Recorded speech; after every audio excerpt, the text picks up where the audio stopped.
Hi guys, welcome to the Rajan Dayal channel. चलिए आज हम बात करते हैं एग्रीकल्चर प्राइजेज के बारे में। जो भी agriculture prices refer to the prices at which the agriculture product are sold in the market. जब भी आप एग्रीकल्चर प्रोडक्ट मार्केट में बेचते हैं तो उसका प्राइस वेरी करता है। तो किस मतलब कौन कौन सा ऐसा फैक्टर है जिससे कारण प्राइस को वेरी करता है, मतलब प्राइस ऊपर नीचे होता है। उस फैक्टर को हम एक एक करके डिस्कस करते हैं। पहला तो फैक्टर है कि सप्लाई एंड डिमांड।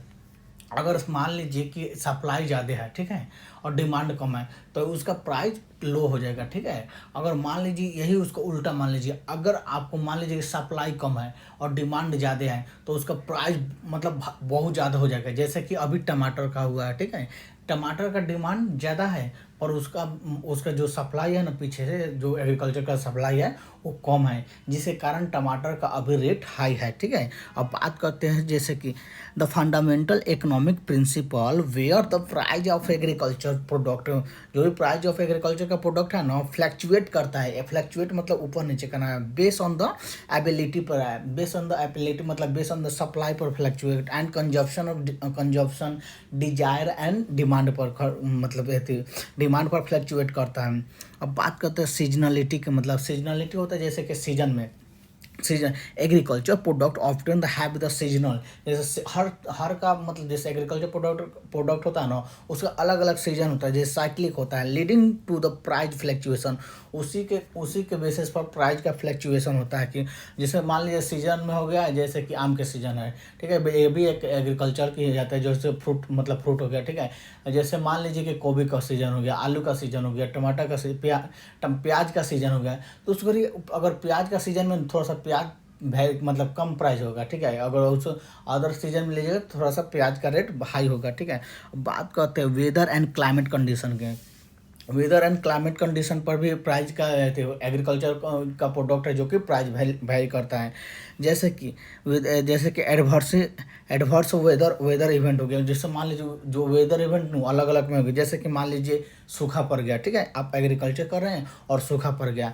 जैसे कि उसके बाद बाढ़ आ गया, स्ट्रॉम आ गया, and can impact of the yield, जो impact of the crop yield, जो भी हम लोग का क्रॉप यील्ड होता है ना, जैसे बीज होता है ना, उस पर क्रॉप होता है, उस पर बहुत मतलब इम्पैक्ट होता है, जो कि बहुत खराब मतलब सारे खराब हो जाते हैं।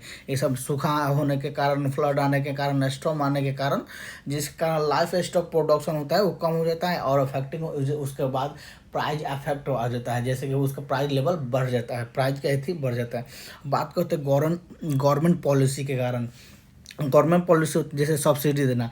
मान लीजिए अभी गवर्नमेंट सब्सिडी दे रहा है, जैसे इलेक्ट्रिसिटी पे, खाद पे, सीड पे, मतलब बीज पे, इक्विपमेंट पे, ये सब इस पर सब्सिडी दे रहा है मिनिमम सपोर्ट प्राइस पे। अगर यही सब्सिडी हटा लेगा तो उस पर क्या मतलब एग्रीकल्चर जो भी फार्मर है वो एग्रीकल्चर पर जो भी मतलब खर्चे करता है उस पर शिफ्ट कर देंगे, ठीक है। तो उस पर भी डिपेंड करता है।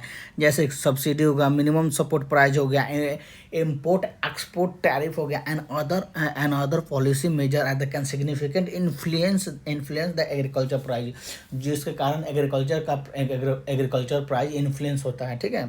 अब बात करते हैं ग्लोबल मार्केट ट्रेंड। जैसे ग्लोबल मार्केट में ट्रेंड में होता है क्या, कि ग्लोबल मार्केट का ट्रेंड क्या है। जैसे मान लीजिए कि जैसे वार टाइम हो गया, ठीक है, वार टाइम में ग्लोबल मार्केट ट्रेंड तो नहीं अलग रहता है। जैसे कि इंटरनेशनल डिमांड एंड सप्लाई, जैसे इंटरनेशनल का डिमांड क्या है और सप्लाई क्या है, ठीक है। जैसे कि ट्रेड पॉलिसी हो गया। मान लीजिए कि अब जो ट्रेड पॉलिसी हो गया, जैसे ग्लोबल इकोनॉमिक हो गया, कंडीशन हो गया affected the price agriculture commodity.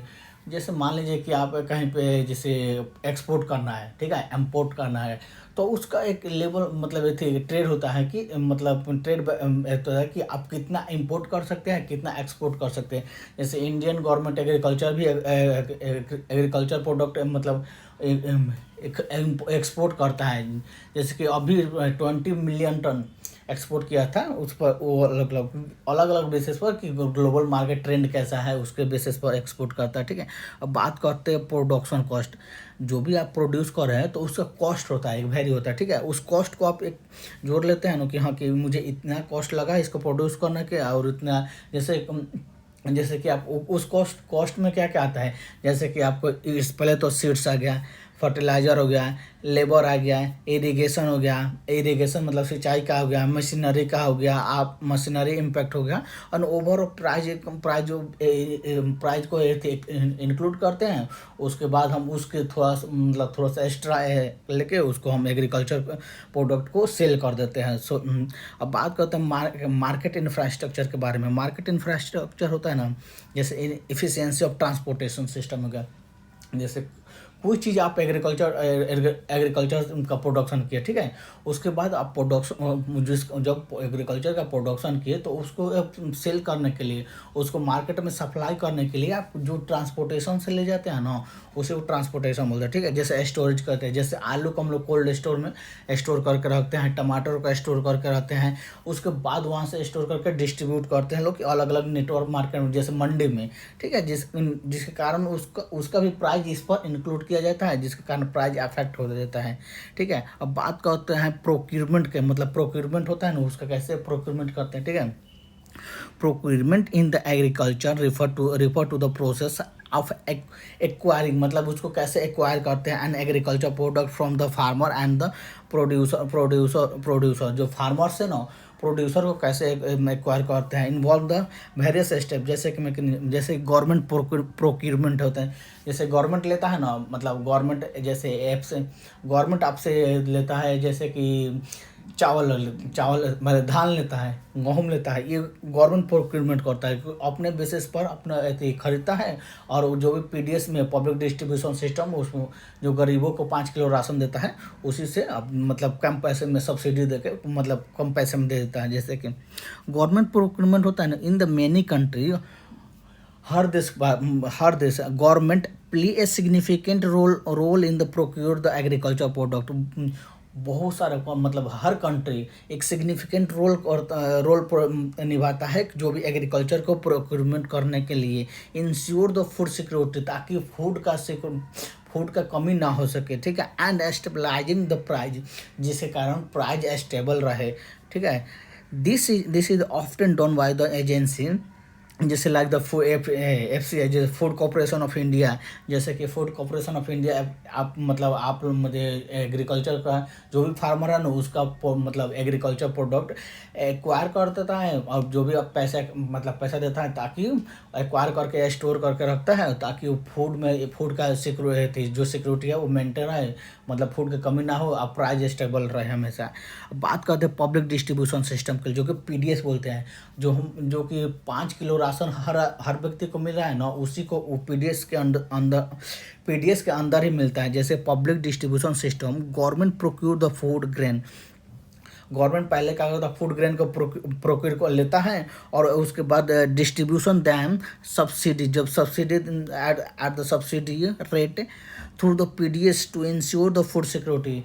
मतलब पहले गवर्नमेंट जो भी एक्वायर करता है उसको ले लेता है, उसके बाद मतलब सब्सिडी देके मतलब उसको डिस्ट्रीब्यूट करता है, ताकि इंश्योर करता है कि जो भी फूड का कमी ना हो ना, फूड्स का सिक्योरिटी है ना, फूड सिक्योरिटी है ना, उसका एकदम मेंटेन रहे हमेशा। For the poor and vulnerable section, जैसे गरीबी और मतलब बहुत गरीबी लोग ना, उनके लिए ये फूड प्रोवाइड किया जाता है, ताकि उनका एकदम फूड सिक्योरिटी मेंटेन रहे, और मतलब फूड की कमी ना हो। सेक्शन ऑफ सोसाइटी, जो पुअर सेक्शन ऑफ सोसाइटी। अब बात करते हैं कोऑपरेटिव सोसाइटी के, जैसे कि cooperative society and the farmer producer organisation होता है, ठीक है। These organisation help in the collective procurement. जैसे वो कोऑपरेटिव होना है, जैसे वो कोऑपरेटिव सोसाइटी होना है, ये मतलब कलेक्ट करता है मतलब बल्क में, एक साथ बहुत ज़्यादा कलेक्ट करता है। Organisation help in the collective procurement, मतलब एक साथ प्रोक्योरमेंट करना, एक साथ लेना, ठीक है। स्टोरेज का उसके बाद एक साथ ले लेता है, उसको स्टोर कर लेता है, और धीरे धीरे मतलब सेलिंग करता है, मार्केट में सेलिंग करता है एग्रीकल्चर प्रोडक्ट, जैसे प्रोवाइड द बेटर बार्गेनिंग करके एंड जैसे बार्गेनिंग करके एग्रीकल्चर से फार्मर से लेते हैं, और उसको स्टोर कर लेते हैं, और उसको धीरे धीरे मार्केट में सेल करते रहते हैं। जैसे collective procurement, the storage, marketing, agriculture product providing the better bargaining, मतलब बार्गेनिंग मतलब होना कि इतनी कम करा के लेना, ठीक है। अब power and the market access for the access to the farmer. अब बात करते हैं प्राइवेट सेक्टर प्रोक्योरमेंट में। प्राइवेट सेक्टर हो गया प्रोक्योरमेंट में, जैसे कि कोई मतलब अदर कोई भी पब्लिक मतलब फार्मर से जाएगा और उसे एक कलेक्टिव में एकदम प्रोक्योरमेंट कर लेगा और उसको कोल्ड स्टोरेज में रखेगा, उसको धीरे धीरे डिस्ट्रीब्यूट करेगा। जैसे कि आलू कोई मतलब कोई जैसे आलू का सीजन है, ठीक है, आलू हुआ, और कोई व्यक्ति क्या करेगा ना, आलू उसमें 10 क्विंटल 100 क्विंटल 200 क्विंटल एक के बार मतलब ले लेगा। उसके बाद उस आलू को कोल्ड स्टोरेज में रखेगा। उसके बाद जैसे जैसे आलू का जब रेट बढ़ेगा ना, उसके बाद वो आलू को वो मतलब सेल करते रहेगा ताकि उसको प्रॉफिट ज़्यादा हो, ठीक है। अब बात करते हैं मार्केट यार्ड के बारे में, मंडी के बारे में। Market regulate the market where the farmer bring their the produce to sell. जो प्रोड्यूस करते हैं उसको सेल करने टू द ट्रेडर। जो भी ट्रेड करते हैं ना उनको प्रोड्यूस करते हैं, सेल करते हैं जो कि ट्रेडर्स को, ठीक है।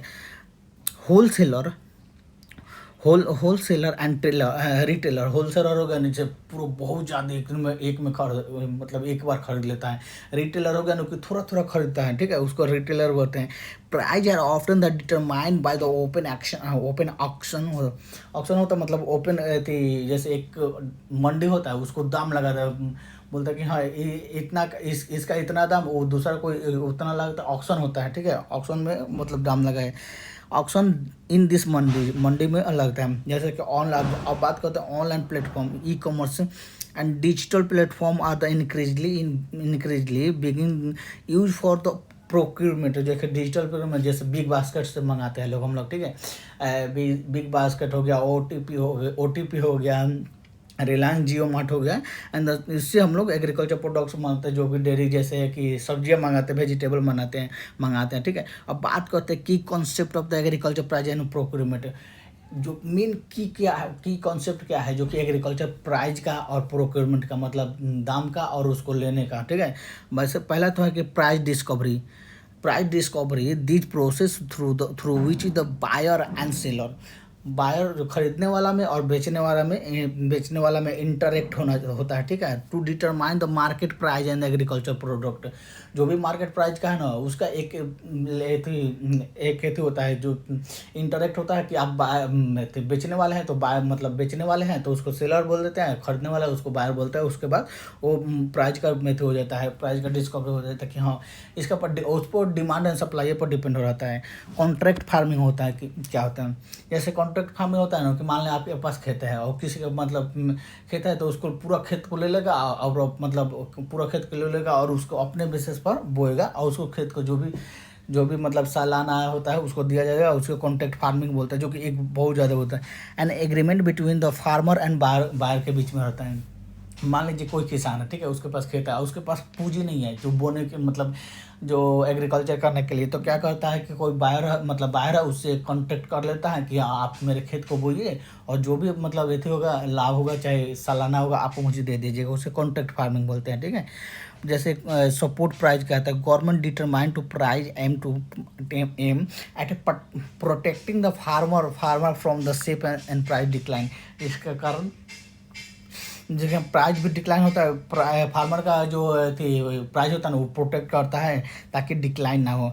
अब बात करते हैं बफर स्टॉक के बारे में। बफर स्टॉक होता है reserve bank of agriculture product maintain by the government to stabilising price. जो कि रिजर्व बैंक होता है ना, जो इन्फ्लेशन होता है, इन्फ्लेशन मेंटेन करता है ना, जो 2% से लेकर 6% के बीच में हम लोग का इन्फ्लेशन रखना है तो रिजर्व बैंक ऑफ इंडिया मतलब मेंटेन करता है ताकि प्राइस स्टेबल और इंश्योर रहे और फूड सिक्योरिटी का शॉर्टेज ना हो, ठीक है, जो कि बफर स्टॉक में रहता है। मार्केट इंटरवेंशन जैसे government action to stabilise the agriculture price and such as the buyer access to the produce during glut releasing the stock and during the shortage. मान लीजिए जब क्या होता है ना कि प्याज का शॉर्टेज होता है, ठीक है, तो उसमें गवर्नमेंट इंटरवेंशन करता है कि कोई होल्ड प्याज को तो मतलब स्टोर करके तो नहीं रख रहा है और अब जब प्राइस बढ़ रहा है तो उसको धीरे धीरे मतलब सेल कर रहा है, तो उसमें गवर्नमेंट इंटरवेंशन करता है ताकि उसको जो भी शॉर्टेज हो एक्सेस हो, मतलब ये नहीं कि एक बार पूरा एक्सेस आ जाए और ये नहीं कि एक बार पूरा शॉर्टेज आए, एकदम इक्वल लेवल में चलना चाहिए, हमेशा मेंटेन रहना चाहिए। अब इसका चैलेंज क्या है? पहला तो चैलेंज है कि प्राइस वोलेटिलिटी होता है, जो कि प्राइस ऊपर से मतलब प्राइस ऊपर नीचे होना, जो फ्लैक्चुएट करना, fluctuation in price due to the unpredictable factor. कोई भी फैक्टर भी हो सकता है, जैसे कि वेदर का हो गया, पेस्ट का हो गया, infestation and global market change क्या हुआ, चेंज क्या मतलब वेदर का भी, वेदर पर डिपेंड करता है कि वेदर कैसा है, उस पर भी प्राइस का फ्लैक्चुएशन होता है ना, फ्लैक्चुएशन होगा। मान लीजिए कोई कीड़ा मकोड़ा खा गया, ठीक है, कीड़ा मकोड़ा लग गया तो उस पर ही होता है। ग्लोबल मार्केट कैसा है उस पर भी डिपेंड करता है। मार्केट एक्सिस बात का, अब market axis small and marginal farmer, जैसे छोटे और मार्जिनल फार्मर रहते हैं, often face the difficult accessing market leading to the lower return। जैसे छोटे के मतलब फार्मर होते, किसान होते हैं ना, उनको बहुत दिक्कत होता है मार्केट का एक्सेस लेने में, ताकि वो एक्सेस लेने में उसके उसके कारण वो बहुत जो प्रॉफिट होना चाहिए ना वो कम हो जाता है, ठीक है। अब बात करें इंफ्रास्ट्रक्चर डिफिशियंसी, इनएडिक्वेट स्टोरेज सिस्टम, जो हम लोग के पास है ना कि जो भी स्टोरेज सिस्टम है बहुत कम है। ट्रांसपोर्टेशन सिस्टम भी बहुत हाई है, वो ट्रांसपोर्टेशन सिस्टम है ना, जैसे पेरिसेबल गुड्स होता है ना, जैसे सब्जी हो गया, दूध हो गया, ये सब पेरिसेबल गुड्स होता है। आपको जल्दी अगर मतलब एक टाइम पर आप नहीं यूज़ कीजिएगा ना तो ख़राब हो जाएगा, ठीक है, उसी को पेरिसेबल गुड्स बोलते हैं, ठीक है। जैसे ट्रांसपोर्टेशन हो गया, प्रोसेसिंग हो गया, जैसे आपको उसको प्रोसेस करना होता है। अभी थोड़ा ये ना है कि हाँ, जैसे आप कुछ तोड़ के लाए, जैसे सब्जियाँ लाए, अब उसको अच्छा से प्रोसेस करके उसको तब न जाके मंडी में आप सेल कीजिएगा। ये नहीं कि तोड़ के लाए उसको ना धोया ना कुछ, उसको बाद जाके बेथी कर दीजिए, तो वो प्रोसेसिंग बोलते हैं। अब पॉलिसी इम्प्लीमेंटेशन क्या होता है, जैसे कि affecting the implementation of procurement policy, supporting the price be challenging and the bureaucratics and the corruption। जिससे मान लीजिए कि मंडी में होता है ना, तो क्या होता है उसमें कुछ करप्शन भी हो जाता है। जैसे एफसीआई खरीदता है तो ब्यूरोक्रेट्स होता है ना, जैसे कोई ऑफिसर होगा, ठीक है, तो क्या करता है वो अफसर अपना टेंडर ले लेता है और किसी से वो ले लेता है कि हाँ आप इतने दाम पर दे दो, और वही एफसीआई को मतलब एफसीआई में इतने ज़्यादा दाम पर बेच देता है उसको में, जो कि वो करप्शन भी हो जाता है। अब इस सब का सारे का इफेक्ट क्या है, efficient management of the agriculture price, जो कि management of agriculture price and procurement and crucial for ensuring the fair return, जो कि बहुत मतलब फेयर एंड रिटर्न होना चाहिए। नहीं कि किसी का ज़्यादा रिटर्न मिल रहा है, किसी का कम रिटर्न मिल रहा है। फार्मर को फेयर रिटर्न मिलना चाहिए, ये नहीं कि आप किसी और दाम पर लीजिए और किसी और दाम पर सेल कीजिए। Stabilising the market and the maintaining the food security, जो कि मार्केट को स्टेबल रखना है और फूड सिक्योरिटी को ऑलवेज हमेशा मेंटेन रखना है। जो आज पर है एग्रीकल्चर प्राइस के